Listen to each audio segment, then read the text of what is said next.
හැරි ඔබේ හැම ප්‍රශ්නෙටම හිටියේ මම කාටත් වැඩිය. රොන්නුනත් හිටියේ ටික වෙලාවක් ඔයා ළඟ. මගේ දැස් නැවතුනේ ඔබ ළඟයි හැමදාම. හැබැයි ඔබේ දැස් නම් නැවතුනේ ජිනී ළඟ.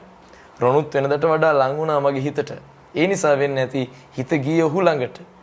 ඒත් මට දැනුණා ඔබ පසුතැවෙන බව හොඳට. වචනවල නොකී දේ දුටුවා ඔබේ දැස් තුල. තව තියෙනවා. අපේ රසිකයින් ටික දෙනෙක් පැමිණියා මගේ ගෙදර. ඇයි යන්නේ අපි හිතුවේ බඳී කියලායි හැරි. ඊට පිළිතුරු දෙන්න දුන්නේ නෑ රොන්නාව. ඔහු ඇවිත් තරහින්ම බැනලා එලවා ගත්තා හැමෝම ගෙදරින්ම. ප්‍රේමය කියන්නේම අයිති කර ගැනීමයි. ඔබට යමතක උනේ ඇයි හිතනවා මම තවම. හැරි ඔබ සිතේ තවම යෙහෙලියක් ලෙසින් මම සිටිනවා යයි කියා සමුගනිමි මේ හවස.